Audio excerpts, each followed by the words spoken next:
Hey, we are up. Hey, there we are. We are up and we are live. And it's great to be with you today on another outstanding hangout. And today we're kind of taking a different route. We are actually, we went out and we asked people all over the place over the last week for some of those questions that people have consistently about sales. I mean, what are your top questions you have about sales? And we have so many questions. We've tried to sort through them a little bit, and we're going to try to answer as many as we can in 30 minutes. And if you like what you see today, let us know, and we'll throw up a couple more of these sessions and answering those questions. But I want to thank all those who sent in the questions. And I also want to tell you that if you got questions, you're on a session today and you have some questions, put them in the chat box and we may throw them right online. So this is Coach Manny. This is a Friday coaching session and we're excited to be here. Hope you all have had a great week and you've made a lot of sales and you're ready to enjoy the weekend, because you know there's nothing like getting to the weekend and knowing, wow, I got all this money now because I did so well. So I hope many of you are in that position today. We'll talk a little bit about our W sales process at the end. For those interested, the product is now available out there. It is the best bargain out there. So if you're in a position you need a sales process, we have a great deal for you. So let's get right down to it. I mean, that's what we're going to do today, is we're going to answer questions, and I don't want to embarrass anybody or anything. So I'm not going to tell you where the question came from, and some of them we've gotten from multiple sources. So let's start. And let's see, we'll see how many we roll through in the next 25 minutes or so, and then we'll see where we go from there. So question number one I got is, when do you stop pursuing a client?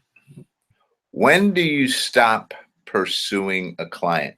That is a great question that so many people ask me all the time, because, you know, we have this aggressive approach that we keep going after somebody and we keep going after them and we keep going after them. Now, are there people who are even more aggressive than I am? Yes, there are. And I've learned from some of these people how to be even more aggressive. But you've got an account out there, and maybe they've done some work for you, and maybe they are still in the prospect stage. But how long do you keep pursuing them?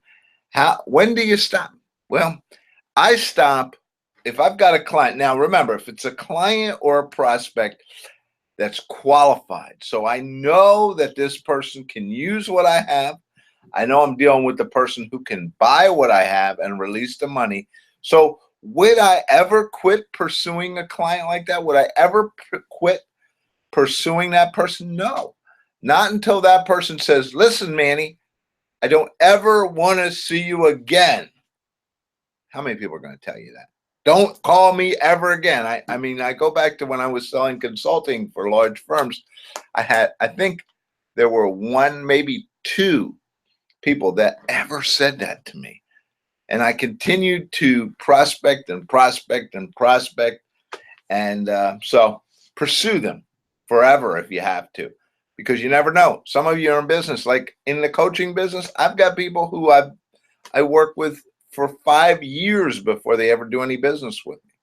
So don't give up. Yes. And for those of you who notice, it is Hawaiian shirt time. It is June now, and we are into summer here in Jersey. I don't know where many of you are across the country, but in Jersey, we're into summer. Second question. So the answer to the question is simply, you don't stop pursuing a client unless the client tells you, go away. Question number two we have is, how do I raise my prices? Now, this came from some entrepreneurs and this is a question I've had many times over the years, not just from salespeople, but from entrepreneurs and people in the mastermind groups. Because Raising the prices is a tough thing. And we don't want to do it, especially if you're in a very tight business where, or I should say a commodity. But you got to remember, people buy you. And one thing we taught people was you've got to explain sometimes why you need a price increase. Now, a lot of you out there are in high margin businesses, whether it's legal, accounting, consulting, coaches. Um, I have a pretty much of a strict program. As long as you continue to work with me, I don't really raise my prices. But some of you are in other businesses where you have a product or a service where the cost goes up. I mean, if you have employees and you're in a consulting business, they get a raise every year. Your margin goes down at some point.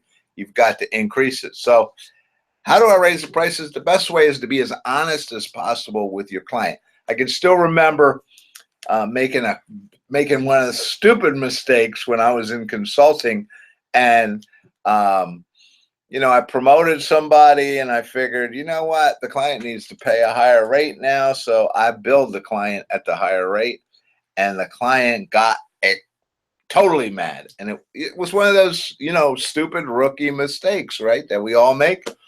But you've got to be honest, you've got to be straightforward, and you never bill before you told somebody I'm going to raise your prices, because nothing I hate worse than to get an invoice and all of a sudden I look at it and I say, they raised the prices. And they didn't talk to me.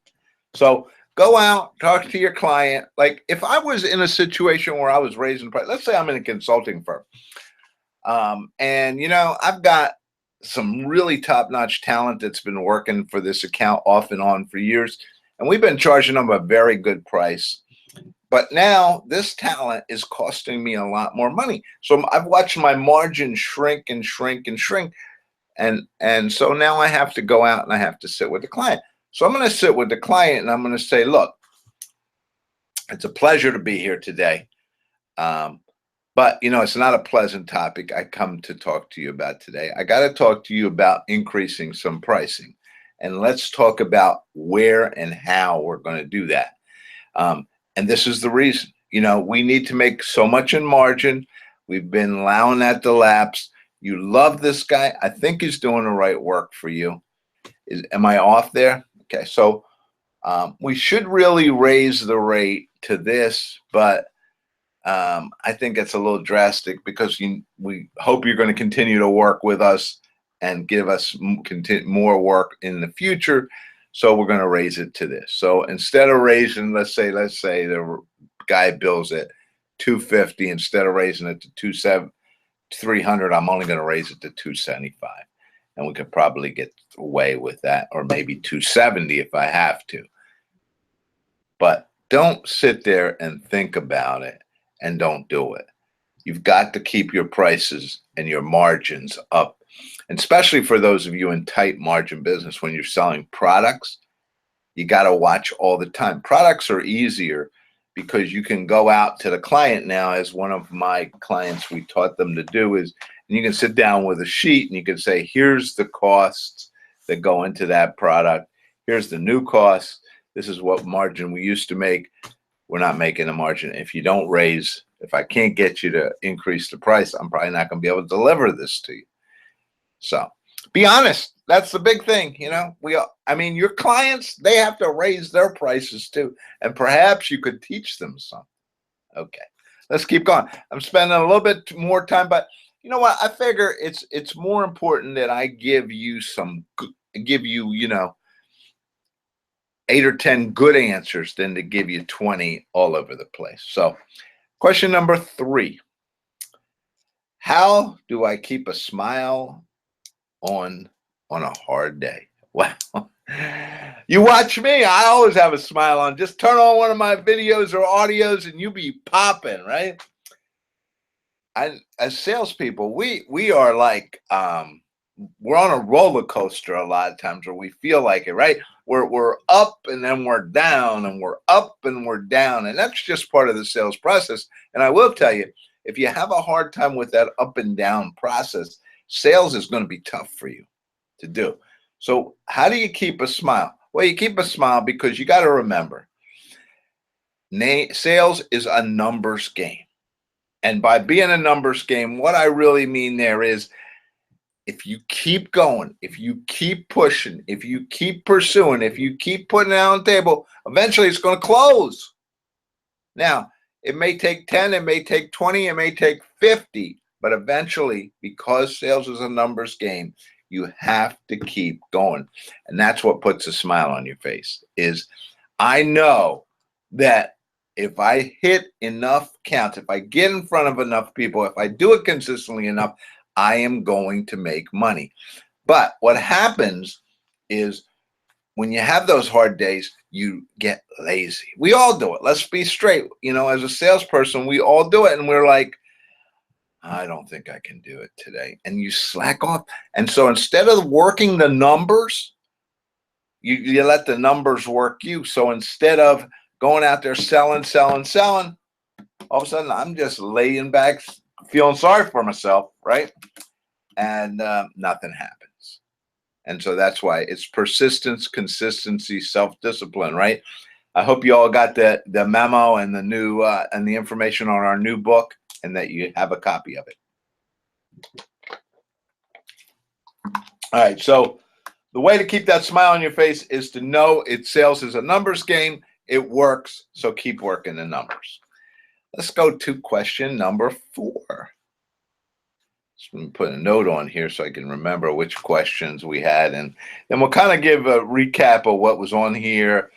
And if you want to watch the replay, the replays are always out there.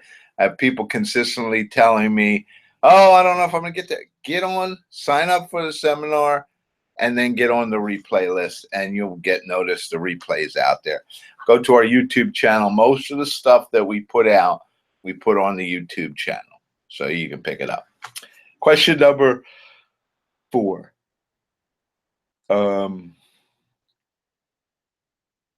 I seem to be striking out all over them. What can I do? Okay, not much different from the previous question. That's kind of why we put these two together. What can I do? And sometimes we feel that way, don't we? No matter where we go, no matter what account we're working, no matter how we're working it, we're striking out. We're not hitting the target. We're not making it. And we're like frustrated very badly. And it happens to all of us. So when you're striking out all over the place, the best thing for you to do a lot of times is to step back and say, whoa, sales is a numbers game. That's why I keep that smile on my face. So I'm okay. I'm probably pushing the wrong buttons and the wrong way. Sometimes when I when I get that way, I do what really logically doesn't seem like the right thing, but it is. I just say, stop. I'm not working tomorrow. I'm taking tomorrow off. I'm going to go do something else. I'm going to go do something I can do well. I'm going to get positive, and I'm going to come back and watch what happens. And that sometimes is exactly what you need. That's why I don't believe that you can push somebody, and when they're down, you push them and you push them and you push them. Yes, but not when they're down that far. When you're really striking out that much, take a day, get away, take a weekend, go away with your spouse, and then come back and watch what happens. So when you're striking out all over the place, now sometimes it could be that you've just lost heart for selling this product. It happens to the best of us, okay? I've been selling this for so long, I just don't have the heart anymore. It's time to move. It's time to go find something else to sell, move to a different product within your company, or move to another company. It happens. We lose heart sometimes, and that's why we're striking out. Because remember, what I've always told you about selling. Selling is about selling me. It's about selling yourself. And if you're not pumped up, motivated, if you're not jumping out of that bed like Zig Ziglar used to tell us, if you're not jumping out of that bed in the morning, then there's a problem. And so figure out why you're not jumping out of the bed and get back to jumping out of the bed. And if it means you got to change companies or products, those things happen. All right, let's keep going. Well, that's pretty good. We got four. Let's see if we can get the fifth question down here. And we're about a halfway point. So we might get to 10 questions today, which is what my goal was. We have so many here. So we're probably going to do another event. Question number 5 then is, and this is a really good question, and it's part of what I call lesson learned. How do you feel about asking a prospect who doesn't buy, why didn't you buy? Now, I hope that some of you out there have picked up that this is one of the most important and one of the most educational and one of the most critical things that you can do is ask customers why you didn't buy. And I know sometimes it's hard, and sometimes when the customer really says he's not buying or she's not buying, we get to we're so low, we get so frustrated, we just don't know what to do. But guess what? You're missing the greatest piece of gold out there by not asking the question. So that's what you got to do. You got to stop and you got to ask the question. Look, and I'll frame it for you. It's the way I would do it, and I have done it, is Mr. Prospect, I know you're not going to buy, but could you do me one favor? Could you at least tell me why you're not buying from me? I mean, I need, if it's something I did, I need to correct it in the future. If it's something I didn't have any control over, well, I'll feel okay. But honestly, just tell me why you didn't buy. And the customer will then say, oh, well, it's because of this, and I'm just not ready, or I bought from your competition. Who knows what the answer is? But that question isn't just why didn't they buy?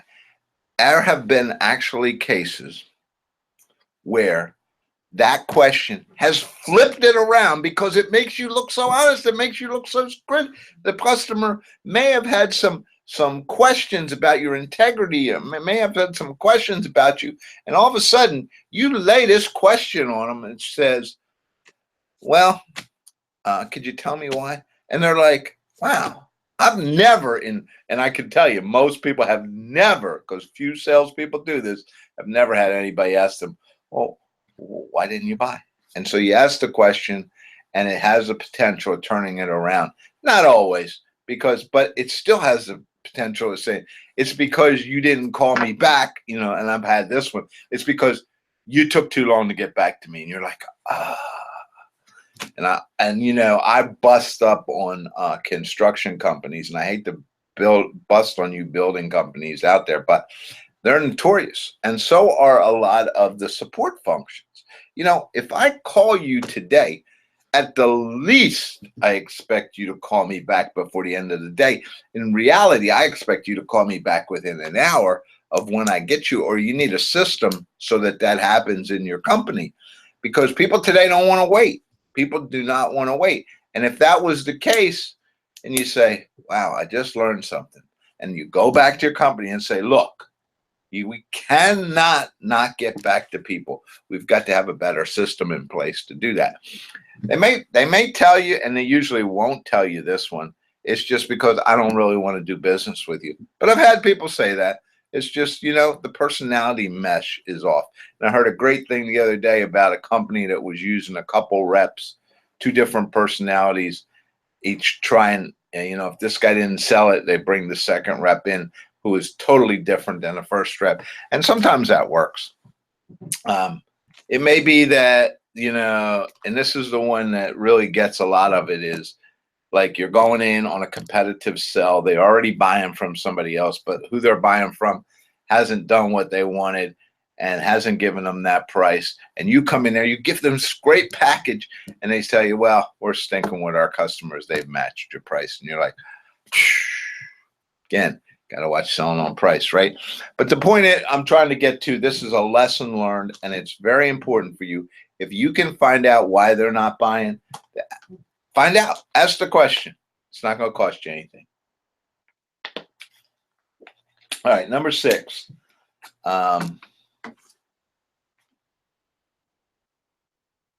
Okay, number 6 is how does social media fit into the selling process?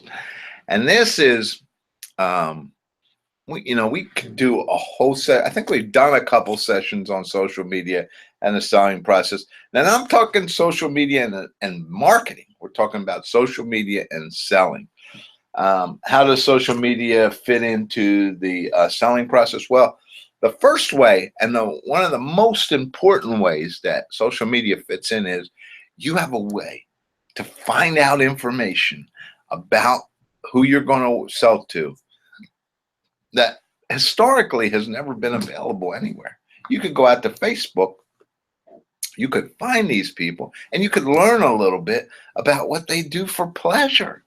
And you can do that. So that's one way. Background. Look, second thing is LinkedIn. There's so much information on people out there. You can just learn so much about a prospect, do so much research out there. Everything's out there. It makes you so complete because remember what we told you a few sessions back, which was you don't want to walk in and ask any questions that are available in the social media or internet world because that will hurt you. Now, there's a lot of other ways to use social media from a prospecting, from a staying connected. A lot of times you'll find a customer, and I always ask the customer, what's the best way to communicate with you? And some customers say, look, send me a LinkedIn message. Send me a message on Facebook. Send me an email. Give me a call, whatever. But you need to learn to ask that question. So social media, I'm not going to go too deep on that question because, like I said, watch some of our sessions because we could do a whole session on that one. All right, number 7. Somebody was busting on me the other week with question number 7. That's a good question. Why do you still push cold calls as a part of the process? Isn't that stuff dead? Well, I know you watch a lot of products out there. You watch a lot of SEO push out there. You watch a lot of other push out there, and they're saying, well, cold calling's dead. And I think you heard me say a couple weeks ago, cold calling is not dead, nor will cold calling ever be dead. Cold calling still works the same way it always has. It works. You make 100 calls, you get 10 appointments, you close one deal. 100 calls, 10 appointments, one deal. Now, you may work a little bit around that, but that's how it works for almost every industry. It's generic, and it works that way. And it still works that way today. It's worked that way 5 years ago. It worked that way 10 years ago. All these other things we have, they just make us better. And do you realize today, I can do cold calls that are so pointed, so centered, so into it that it used to be so much harder. You can actually go out and, through the tools you have today, you can find the right person, the right number, the right information on them, and you can make the call. Where we used to just blindly have to call. You don't ask any questions who they are. You have everything at your fingertips. Why do I still push cold calling? Because cold calling works. There's nothing like a conversation to close some business. I don't, and I have to push myself, I'm going back on a stream of doing more calls.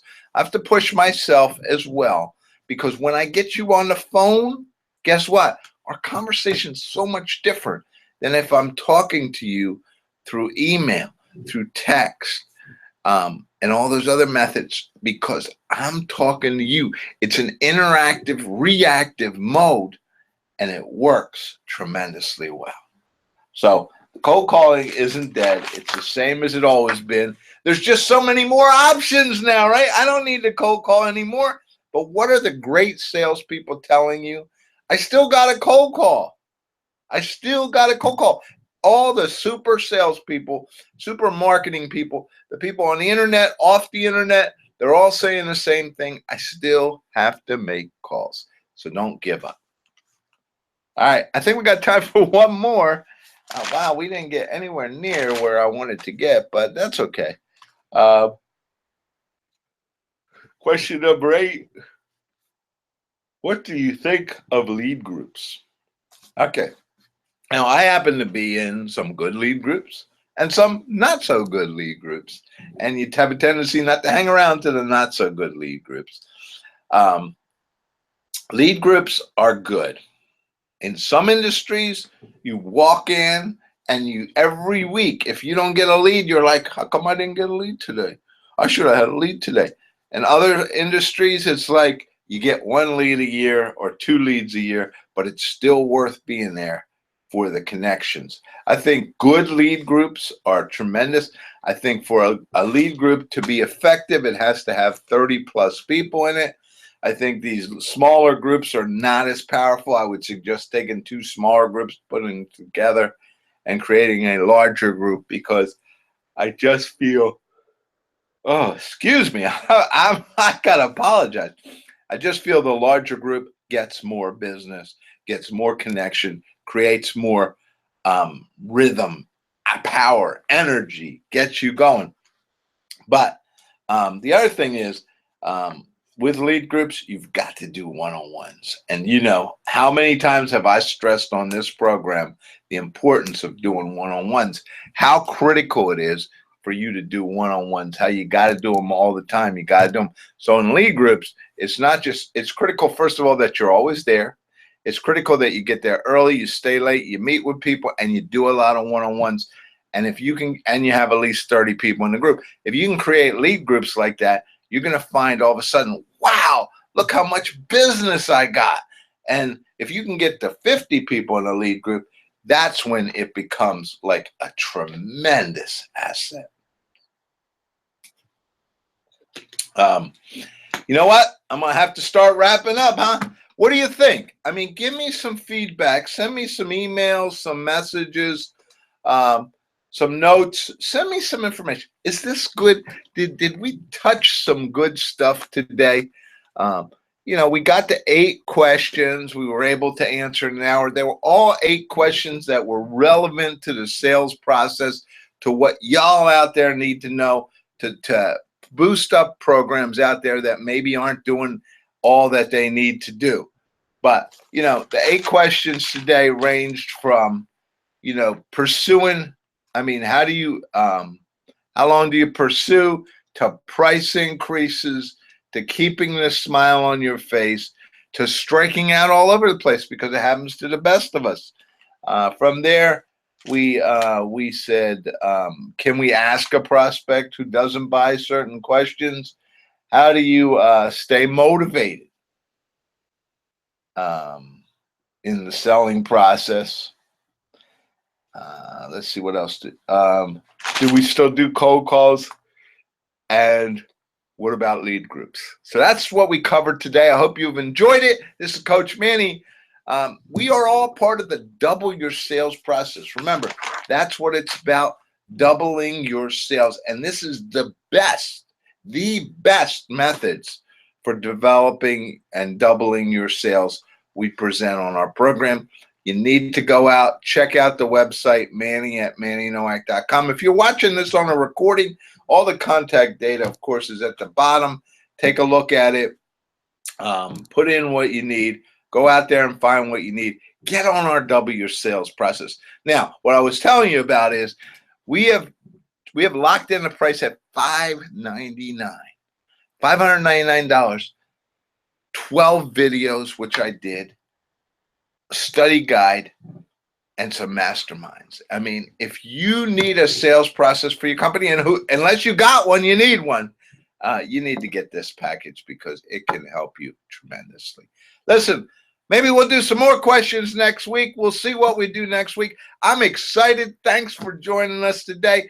Enjoy the video, watch the recording, get out there, make some money, close some sales, do some business. I'm excited. Let's go do it. This is Coach Manny saying, get out there and create a better world. Thank you very much for your time, effort, and energy today.